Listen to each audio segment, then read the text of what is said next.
In the blazing heart of the desert, where the sun seemed to kiss the dunes until they glowed red, stood the kingdom of Solara, a land that worshipped fire as both god and judge. The people of Solara believed every spark was divine breath, and every flame a whisper from the heavens. The priests wore robes of gold and crimson, their temples towering with torches that never went out. They ruled not only through prayer but through fear, for in Solara the fire was both salvation and punishment. Among the countless souls who bowed before the eternal flame was Naira, a 24-year-old healer who walked among the poor with a voice that carried the rhythm of warmth itself. Her hands could draw sickness out like smoke, and her breath could calm the fiercest blaze. But what made her truly feared and adored was the strange power that lived in her voice. When Naira sang softly, even wild flames bent to her will. She could summon them into shapes, turn them gentle, or make them dance in the air like living spirits. To the people she was a blessing. To the priest she was blasphemy. Naira never sought power or worship. She spent her days tending to the weak, healing burns from the mines, and guiding lost travelers through the scorching winds. Her small home on the edge of the city glowed at night, not from lamps, but from tiny obedient embers that hovered like companions. The children of Solara loved to visit her, whispering, "Tell us the story of the kind flame," while their parents bowed in silent gratitude. But as her name spread through the sands, envy began to smolder in the temple. The high priest Ezer watched her with concealed hatred. To him, the flame god was not to be touched, not to be spoken to by any mortal tongue. Her gift undermined the priesthood's authority, it made the divine feel too close, too human. So when drought struck Solara, when the sky withheld rain and crops withered to dust, the priests saw their opportunity. The people cried for answers and Ezer gave them one. The flame is silent because Naira has stolen its voice. Rumors spread like sparks on dry wind. Some who once adored her began to look away, afraid of being tainted. The once vibrant streets grew tense when she passed. The temple bells rang each dawn, calling the faithful to pray for forgiveness from the woman who dared command the sacred fire. Naira tried to defend herself, to remind them that her voice had always been a gift meant to heal, not to harm, but the priests twisted every word into blasphemy. Still she did not hide. She continued healing the sick, her heart heavy yet steadfast. "If the fire truly hates me," she whispered one night, "then let it consume me. But if it knows me, it will understand." The wind carried her words into the dark, and somewhere deep in the desert, a distant flame flickered in answer, as if the god of fire itself had heard her challenge. As the kingdom's wells dried and faith grew desperate, the priests gathered in secret. Their jealousy had found its justification. They would make an example of her, to remind Solara that no woman, no healer, no mortal voice could rival the gods. The decree spread before the next dawn, carved in ash across the temple's gate. "Naira of the voice shall burn so that Solara may live." The morning of the trial came with no sunrise. The desert sky hung low and gray, as if even the heavens could not bear to watch what was about to unfold. The high temple of Solara, normally radiant with holy torches, felt colder than ever. Its golden pillars gleamed like molten chains, and the air was thick with incense meant to mask the scent of fear. Naira was led through the temple gates in iron shackles that clinked like cruel music. Her white robes were torn from the night of her arrest, and the faint glow of her spirit made her seem almost otherworldly beneath the shadow of the priests. The people of Solara filled the courtyard, their faces pale with grief. Some threw handfuls of sand toward her feet, a silent plea for mercy. Others dared not look at all. They had seen how the priests punished those who questioned the flame god's will. The high priest Ezer sat upon the dais, his jeweled staff gleaming with the reflection of hundreds of torches. His eyes burned with something far colder than fire, the satisfaction of control. "Naira of the voice," he declared, his tone booming across the courtyard, "you are accused of heresy. You have spoken to the flame god without permission, twisted his holy fire to your will, and brought drought upon our land." Naira raised her head, her eyes calm despite the weight of every gaze upon her. "The drought was not my doing," she said, her voice soft but carrying like wind through the temple. "Fire does not destroy those who honor it, only those who use it to enslave." A murmur rippled through the crowd, but Ezer struck his staff against the stone. "Silence," he roared. He gestured to the nearest acolyte. "Bring forth the flame. Let the fire itself reveal her guilt." A young boy, trembling, stepped forward holding a torch, its flame burning high and blue. He approached Naira with reverence and fear. As he stopped before her, something strange happened. The fire began to sway. The blue turned to gold, and the torch leaned toward her as though drawn by a heartbeat. The air grew warm, gentle, and the flame whispered, faint but unmistakable, "Naira." Gasps broke out. Some of the older villagers fell to their knees, tears streaming down their faces. "The fire knows her," someone cried. "She is chosen." But Ezer's fury was instant. He slammed his staff once more, his voice cutting through the chaos. "Blasphemy," he thundered. "The witch commands the sacred flame. She seeks to make herself a god." The priests joined him, their chants rising like poison into the air. "Purge the heretic. Burn her pride before it infects us all." Naira stood silently as they raged. Her chains glowed faintly with each accusation, her wrists shimmering where the iron touched her skin. She looked not at the priests but at the people, her people, whose faces were twisted between love and terror. "Do not fear the fire," she said softly, "fear those who use it to blind you." Her words were met with the crash of the temple gong. The judgment was declared. At dawn she would be burned at the stake for crimes against the flame god. As guards dragged her away, the torches that lined the temple corridor flickered violently, one by one. The priests took it as a sign of the god's approval, but the people whispered another truth. They had seen the flame bend, heard it speak her name. The fire itself had recognized her. That night, while the city slept under the heavy silence of fear, a warm glow lingered over the temple gates. The same torch that had called her name still burned, unmoving, unyielding, its golden flame pointing east toward the horizon, toward dawn. The cell was small, no wider than her outstretched arms, and the air smelled of old stone and soot. The only light came from a single torch fixed to the wall, its flame steady, golden, and strangely calm, unlike the wild desert fires Naira had always known. She sat cross-legged on the floor, her wrists raw from iron chains, humming softly to the rhythm of her heartbeat. Each note was a prayer, a memory, and a conversation all at once. The flame responded as it always did, swaying gently in time with her song. Shadows danced across the walls, revealing faint carvings etched into the stone, symbols of circles, wings, and spirals. Her mother had taught her those signs long ago, when Naira was just a child learning to whisper to candlelight. "Every flame remembers its birth," her mother used to say, "and when it dies, it is only reborn in another place." She traced one of the carvings with her fingertips, a small phoenix spiraling upward. It was the last thing her mother ever made before she vanished into the desert winds. "Rebirth," Naira murmured, her voice trembling between sorrow and strength. "Perhaps even ashes can bloom again." Hours passed, though she no longer measured time in minutes. Outside her cell, the priests chanted distant hymns, their voices echoing down the corridor like the rumble of thunder. It was a cruel irony. They sang to the same God she once loved, the same fire that now flickered faithfully beside her. As her eyes grew heavy, a soft noise stirred at the barred door, the creak of small footsteps, hesitant and uneven. She looked up to see a little girl, no older than 7, peeking through the shadows. Her dark curls framed a face smudged with soot and tears.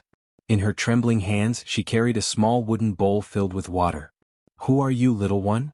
Naira whispered, her tone gentle, though her voice carried the weight of exhaustion. The girl stepped closer, her eyes wide with awe. "They said I shouldn't come," she said in a rush. "But my mother told me, you speak to fire. That it listens to you." Naira tilted her head, watching the torch's reflection shimmer in the girl's eyes. "Fire listens to everyone," she replied softly. "It listens to you too when you're brave enough to listen back." The girl frowned thoughtfully. "But I don't hear anything." Naira smiled faintly.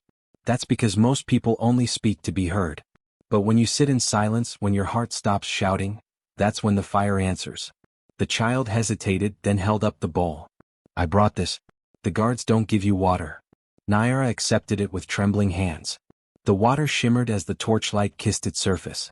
She dipped her fingers in and let the droplets fall slowly to the floor, whispering a quiet blessing her mother once taught her.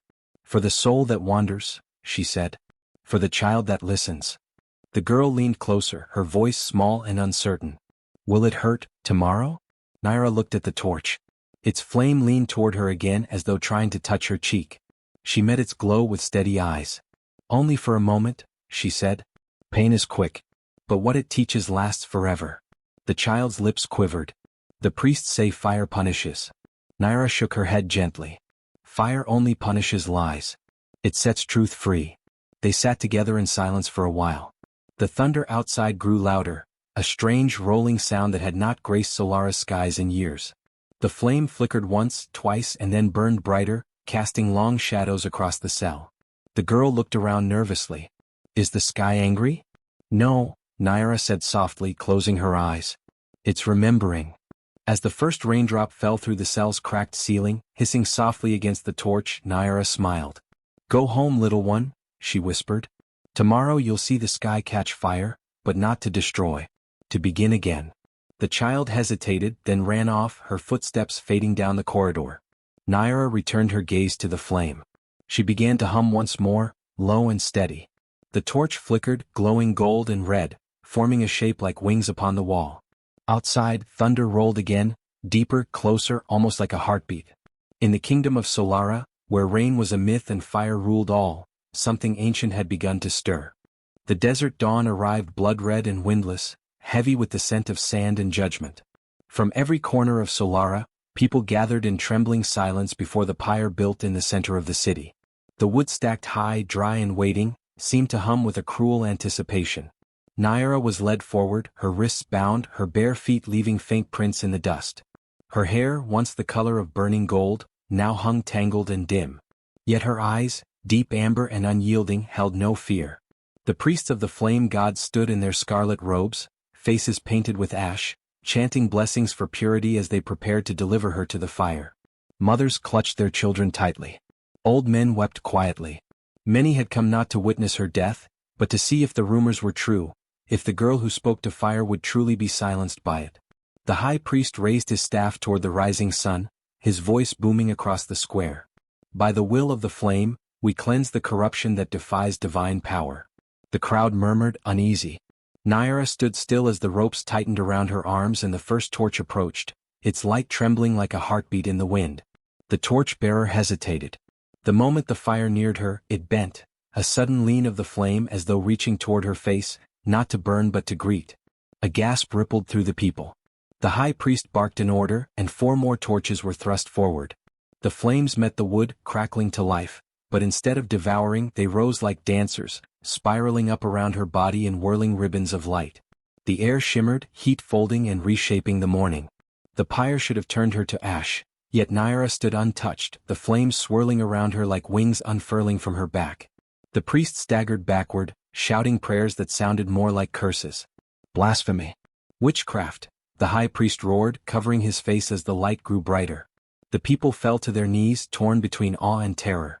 Naira lifted her head toward the sky, and for the first time she smiled, not in defiance but in understanding. Her voice, calm as dawn's first breath, whispered words no one could hear clearly, a language of flame and wind. The fire responded. It rose higher, curling around her in arcs of gold and white, until the square was flooded with brilliance. The heat no longer burned, it sang. Every flicker hummed with a melody, her mother's lullaby, the rhythm of the forge, the heartbeat of the sun. Naira closed her eyes and breathed deeply as if taking in the fire's soul itself. Then came the explosion of light. A soundless burst, brighter than the sun itself, engulfed the square. The priests screamed, blinded by the radiance. The onlookers fell to the ground, shielding their eyes as the pyre vanished in a storm of flame and wind. When the light faded and the air cooled, the stake stood empty. The ropes were gone. The ashes had scattered into the sky like sparks. No body remained. Only the faint scent of sandalwood and the soft flicker of embers shaped like feathers drifted through the morning air. Some swore they heard her voice carried in the wind, a whisper that said, "The fire does not kill what it understands." And as the first drops of rain in decades began to fall upon Solara, the people looked up in wonder, realizing that the flame they had feared now blessed them with renewal.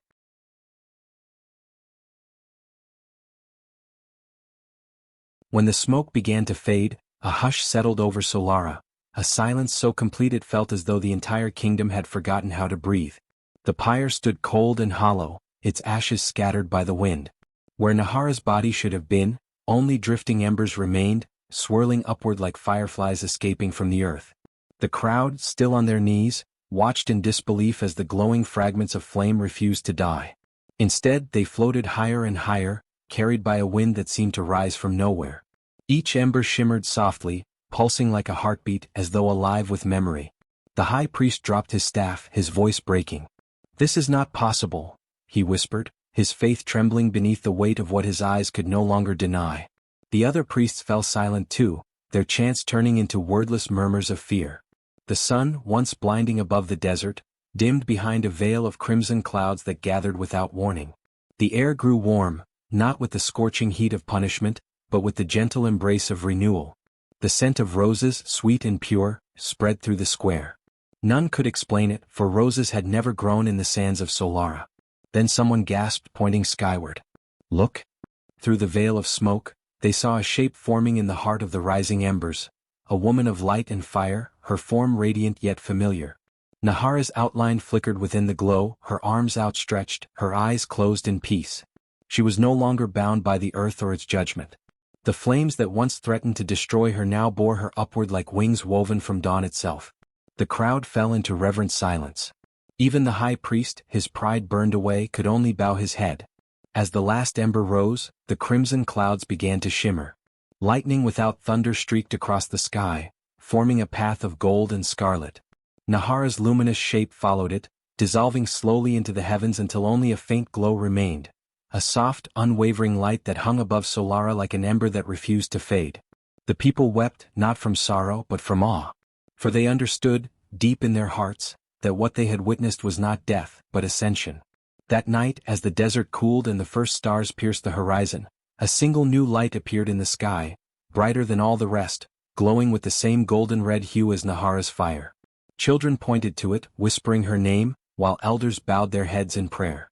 The winds carried songs through the streets, and the people of Solara gathered together, lighting small fires in their courtyards not out of fear but devotion. The Fireborn Star, they called it. A symbol of her spirit that had risen beyond the reach of kings and temples.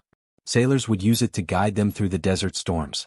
Mothers would tell their children, "She watches us still, the one who turned flame into mercy." And from that night onward, no one in Solara dared to call fire a curse again. Instead they spoke to it softly as Naira once had, as a friend, a teacher, a living soul.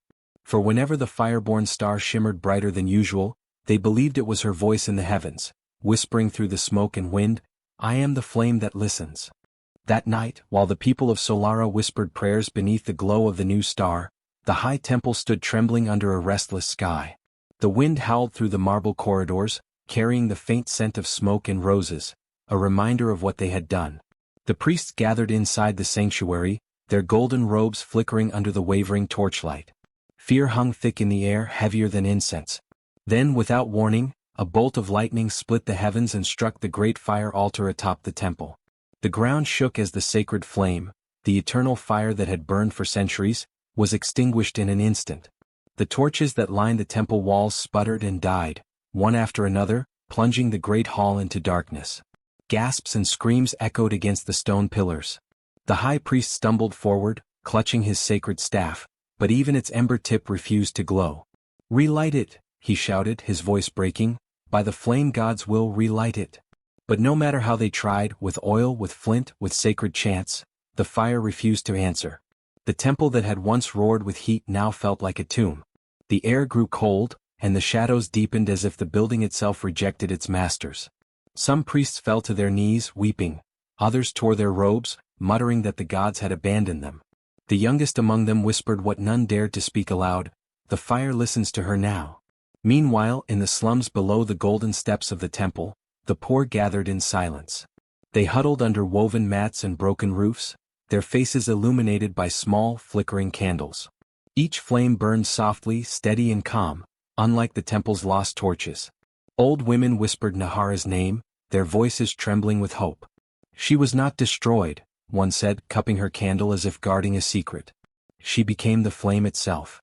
Children echoed her words, and soon, across every alley and every doorstep, hundreds of candles glowed like stars fallen to earth. As the wind passed through the city, something strange began to happen. Tiny flecks of gold drifted down from the sky, shimmering against the night. At first people thought it was sand carried by the desert wind. But when it touched their skin, it glowed faintly, warm and comforting. Nahara's ashes, the remnants of her sacrifice, were falling like glittering dust, blanketing Solara in soft light. Those who felt it said it healed the cracks in their hearts. The sick claimed their fever broke under its touch. A blind beggar laughed, saying he could see warmth again. The people danced in the streets, raising their candles high to catch the falling embers, while above them the fire-born star pulsed brighter, beating like a living heart. But in the temple terror deepened. The priests stared out from their high balconies, watching the people rejoice below. The high priest's voice trembled with rage and disbelief. She defies the divine order. Even in death she corrupts the flame. Yet as he spoke, his staff, the same one used to sentence Naira, cracked down the middle.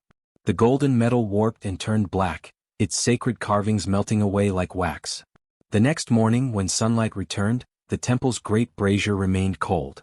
Birds perched upon its rim, unbothered, as if the flame would never rise again. The priests hid in their chambers, refusing to meet the eyes of the people who now saw them not as holy men, but as those cursed by their own arrogance. From that day on, the torches of the poor burned brighter than the temple's pyres. The people no longer prayed to the priests, they prayed to the flame within themselves. And whenever a spark leapt unexpectedly from a hearth or candle, they smiled and said, "Naira walks among us still." As the golden dust continued to drift from the heavens, the people of Solara began to notice the children changing. Those who had played beneath the falling ashes, laughing and chasing the glowing flecks through the streets, awoke the next morning with warmth in their palms and light in their eyes. Mothers gasped when their infant's skin shimmered faintly in the dark. Fathers wept when a fevered child laid hands on him and his pain melted away like wax in sunlight. Word spread quickly, the children touched by the ashes were no longer ordinary. They were called Emberborn. At first it was seen as a blessing. The Emberborn healed wounds with a touch, reignited cooking fires without flint, and lit lamps just by whispering Nahara's name. They sang lullabies that made flames dance in rhythm and wove stories that left trails of light in the air.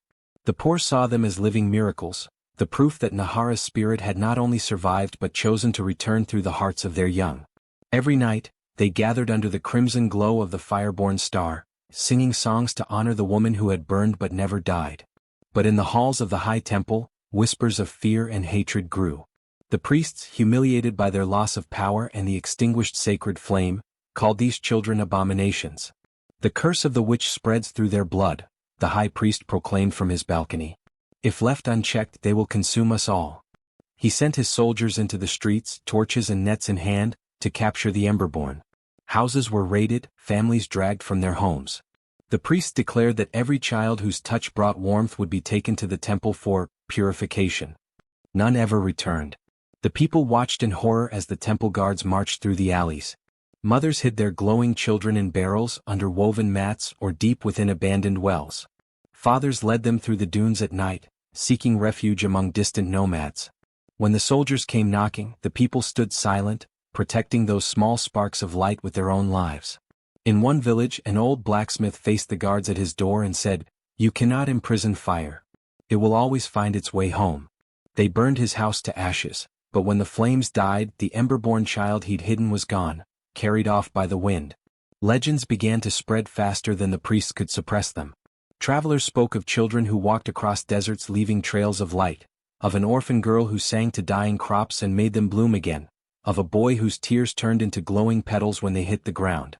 In secret, those who still believed in Naira began to gather in hidden caves and ruined sanctuaries, teaching the Emberborn the songs of their fire mother, hymns that once shook the temple walls. The priests, desperate to control the growing faith, tried to darken the skies with smoke from burning scrolls and incense, but no matter how they chanted, the fire-born star only grew brighter. Each night it pulsed stronger, a heartbeat in the heavens. The people began to say that it watched over every Emberborn child, that Nahara's spirit lived among them, guiding their hearts and kindling their courage. One evening, as the priests prepared another raid, the sky suddenly ignited in streaks of red and gold. The fire-born star flared brighter than ever before, painting the desert in molten hues.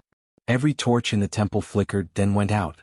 In that silence, a child's voice, clear and distant, echoed through the city, "You cannot silence the flame that loves." The people knelt, tears shining in the star's glow. In that moment even the most fearful knew, the fire was no longer a god to worship, nor a curse to fear. It had become something greater, the living spirit of those who remembered compassion. And as the Emberborn children looked to the sky, their eyes reflected its light, burning steady and eternal. Years passed, and the kingdom of Solara, once vibrant beneath the crimson glow of the fire-born star, began to wither again. The rivers dried to trickles, the wells turned to dust, and the fields cracked beneath the relentless sun. Crops failed, hunger spread, and the priests, desperate to regain control of the terrified people, claimed that the flame god was angry once more. They said the drought was punishment for the heresy of the past, for the worship of Naira, the fire witch who defied divine law. In the shadow of the temple's blackened spires, they decreed a day of atonement, calling upon every household to offer a sacrifice: animals, grain, or even the blood of the Emberborn. Fear returned to the streets like a haunting wind. The priests' messengers went door to door demanding offerings. Mothers clutched their children close, whispering prayers not to the old gods, but to Naira, the one who had burned for truth. In hidden corners the surviving Emberborn gathered, now grown into healers, smiths, and storytellers. They remembered Nahara's words: "Fire listens to those who listen to themselves." And though they trembled, they refused to bow. The day of sacrifice dawned beneath a sky without color. The sun was pale, the air heavy with dust.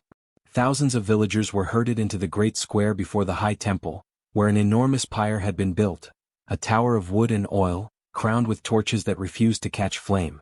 The priests chanted, their robes gleaming with gold dust, their voices echoing hollow through the still air.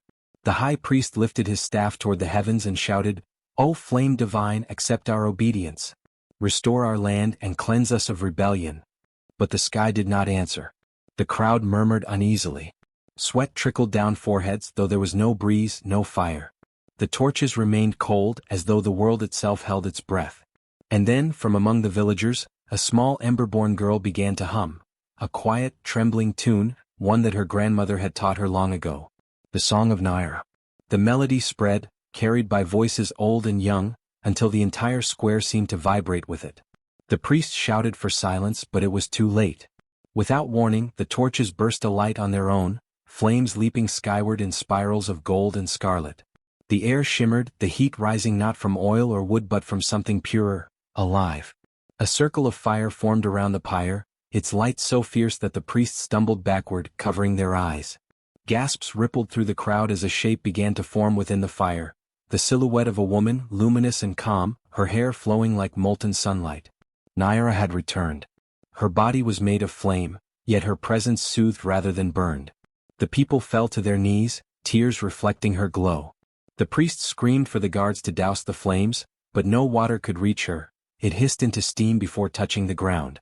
Naira raised her hand, and the fires bowed to her will, curling gently like petals around the people. Her voice, when it came, was like the sound of wind in embers, soft, yet it carried through every heart. "The fire serves life, not fear," she said. "It was never meant to chain hearts or crown tyrants. It was born to warm, to heal, to renew." Her eyes turned to the trembling priests. "You turned the gift of creation into a weapon of control. But no god who feeds on pain deserves worship." The priests fell to their knees, their golden robes now smudged with ash. "Mercy, Fireborn One," they cried. "We did what we thought was sacred." Nahara's flame flickered, and her expression softened. "Sacred is what brings life, not death." She turned her gaze to the parched earth. "Watch and remember." She knelt, pressing her burning hands into the dust. A sound like a heartbeat pulsed through the ground. Cracks filled with light, and from them tiny green shoots began to rise, fragile at first, then bursting into blossoms of red and gold. The scent of rain followed, heavy and sweet. A single drop fell from the sky, then another, until the heavens opened and Solara wept for the first time in years. The people cried out, laughing through their tears as rain washed over them, cooling their faces and softening the earth. The fires did not vanish. They danced alongside the storm, shimmering with joy. Naira stood in their midst, radiant and whole, her form flickering between light and air. When the storm calmed, she spoke once more, "Let no temple stand higher than a home, no priest's voice louder than a mother's song. The fire will dwell with the people now, wherever compassion burns." And with that, the flames folded inward, wrapping her in a halo of light. She rose slowly into the sky, merging with the fireborn star until her glow became part of the dawn itself. The priests lowered their heads in silence. The people lifted their hands in reverence. From that day forward, no one called her witch or heretic. They called her what she had always been, the flame of mercy, the fire that refused to destroy, the light that chose to protect. "You said." The flames that had surrounded the square began to rise higher, stretching like tall pillars of living light toward the heavens. They moved with purpose, no longer wild or consuming, but guided by an ancient will. Nahara's spirit stood at the heart of the inferno, her eyes burning with compassion and sorrow. The people could feel the warmth of her fire brushing their faces, yet not a single hair was singed. Even the children reached toward her glow, laughing in wonder as sparks danced harmlessly across their skin. Then Nahara turned her gaze toward the towering high temple, a monument of arrogance that had loomed over Solara for generations. Its golden domes glittered in the sunlight, built from the offerings of starving villagers. The great iron doors bore the sigil of fire, twisted by greed into a symbol of fear. Nahara raised her hand and the winds shifted. The flames that had circled the square broke apart, streaming upward like ribbons of light before sweeping toward the temple. The priests screamed and scattered, their chants turning into pleas. But the fire was not there to punish, it was there to reveal. When the flames touched the temple walls, the gold began to melt, dripping like liquid sunlight. The sacred banners burned away, unveiling carvings beneath, carvings of slaves in chains, of lives sacrificed in the name of power. The people gasped as the truth revealed itself, their faith cracking like dry clay. The priests tried to hide behind their masks of hammered gold, the symbols of their divine authority. Yet Nahara's light reached through the smoke, gentle but relentless. The metal began to soften and warp, sliding down their faces in molten streams until they stood bare before their people, old, trembling, and corrupted by years of deceit. Their skin was not burned, but their pride was stripped away. They looked human again, fragile and afraid.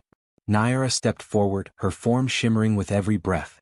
"You wore gold to hide your fear," she said, her voice like the hush of embers after a storm. "You preached obedience and called it faith.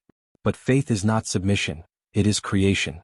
It is the courage to bring light where darkness claims the soul." Her words rolled like thunder through the temple, echoing across its hollow chambers. The flames followed her voice, curling up the altar steps where countless offerings had been taken in her name. She placed her hand upon the altar and instantly the stone turned to ash. From that ash rose small tongues of light that drifted gently toward the sky, the freed spirits of those who had been sacrificed. They glowed in gratitude before vanishing into the crimson dawn. Deep within the temple, muffled cries began to rise. Nahara's light pulsed brighter and the great stone walls groaned. From beneath the altar, hidden chambers burst open, revealing rows of cages. Inside were the imprisoned Emberborn, men, women, and children taken by the priests and kept in darkness, their gifts chained in fear. The fire spread around them like soft ribbons, melting their bonds without pain. As they stepped into the open air, the people gasped and fell to their knees, weeping. The Emberborn did not look angry.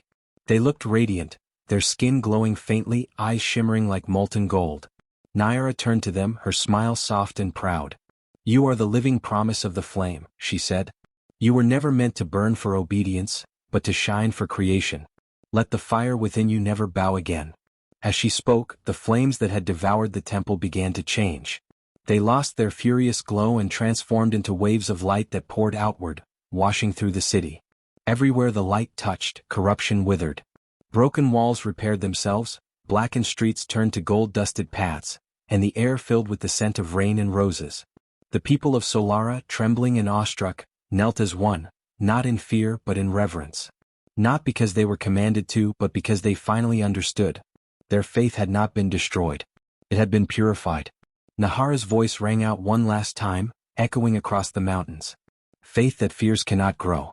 Faith that creates cannot die." And then, like a breath returning to the wind, her flames drew back into the heavens. The fireborn star flared brighter than ever, casting golden rays across the land. The melted gold of the priests' masks cooled and hardened on the temple floor, reshaped not as crowns but as mirrors so that all who entered would see themselves before they prayed. From that day forward, the people no longer worshipped fire as a god. They honored it as a gift, a spark within every soul, reminding them that even in the ashes of corruption, creation could rise again. From the ruins of the high temple, smoke curled upward like prayers finding their way to a gentler sky. The people of Solara gathered among the ashes, their faces lit not by fear but by wonder.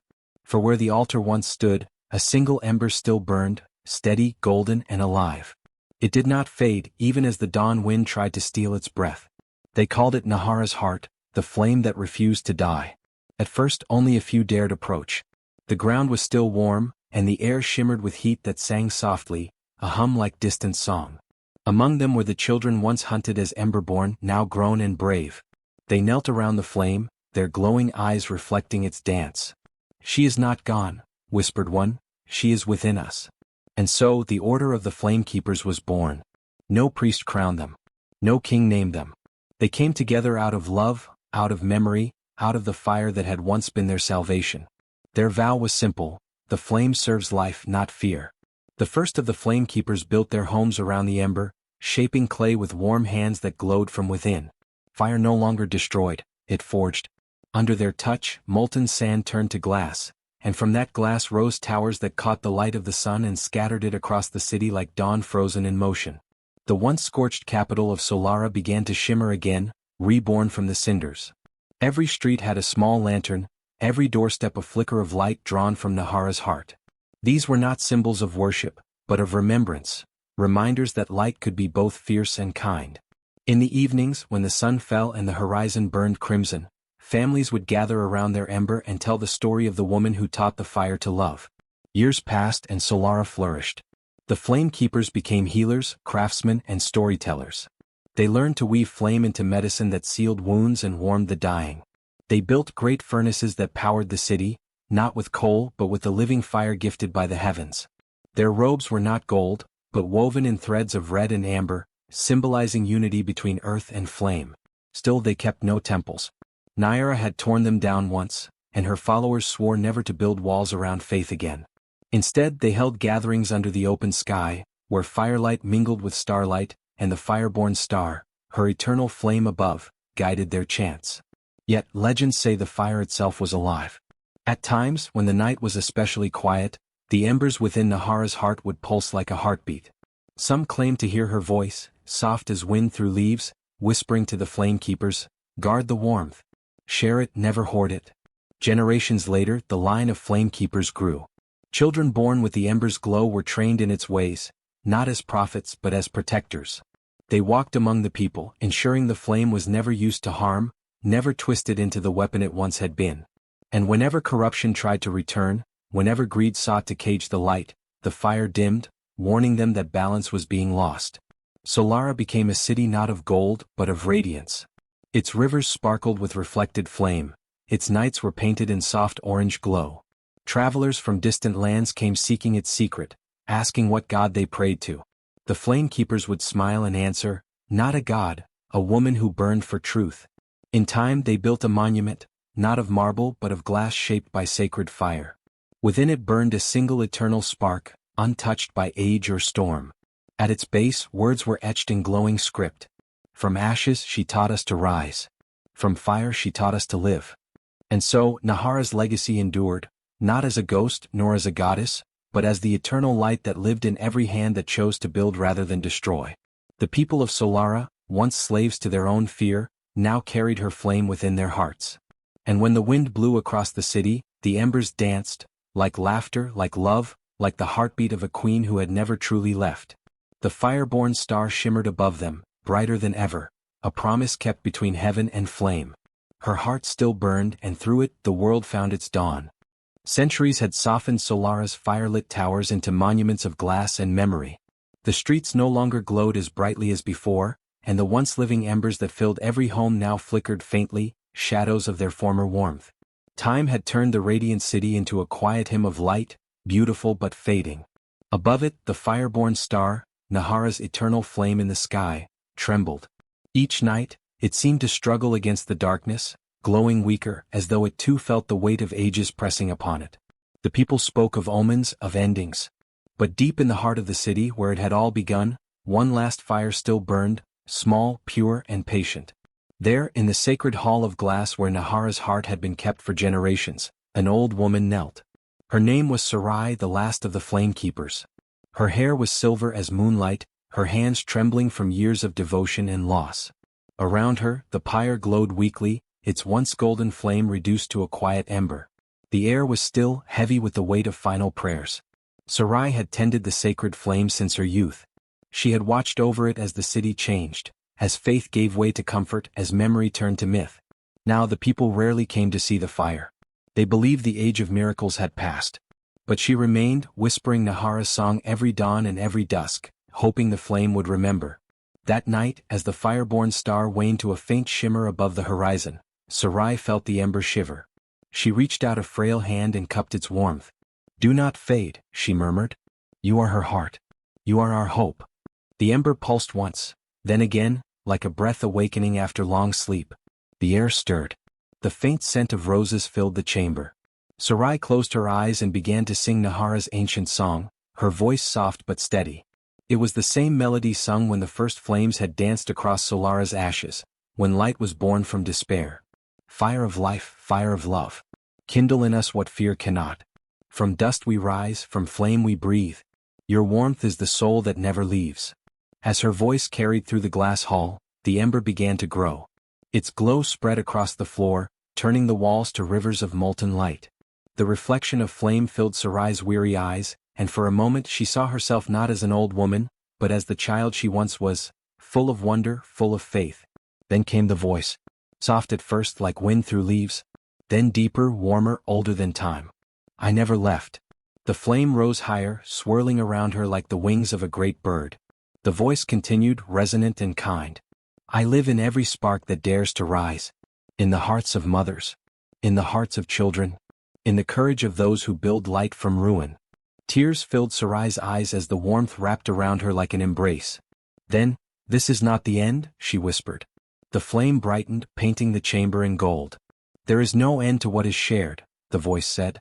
"You tended me well, little keeper. Now carry me once more, not in temples, not in towers, but in the breath of every dawn." The pyre blazed with sudden brilliance. The light poured out of the temple, spilling into the city streets, through windows long cold. The people awoke to find their lamps rekindled, their hearths glowing. The fire-born star flared once more in the heavens, brilliant as the first sunrise of creation. When the light faded, the sacred hall was empty. Only ashes and a faint warmth remained, and upon the stone floor, a trail of golden footprints leading to the open door. The wind swept through, gentle and fragrant, carrying embers across the sleeping city. Children woke to see sparks drifting down like fireflies, and the old whispered that Naira had returned once more, not in form but in spirit, in every flicker of flame that burned without fear. As the dawn broke, Solara gleamed again beneath the fire-born star, which no longer dimmed. Its glow was steady, eternal. And somewhere in the wind, Nahara's voice lingered, soft, triumphant, everlasting. "I am the fire that loves, the warmth that remembers. When hearts burn for truth, I am there." The flame never died. It simply found new keepers, in every soul that dared to shine.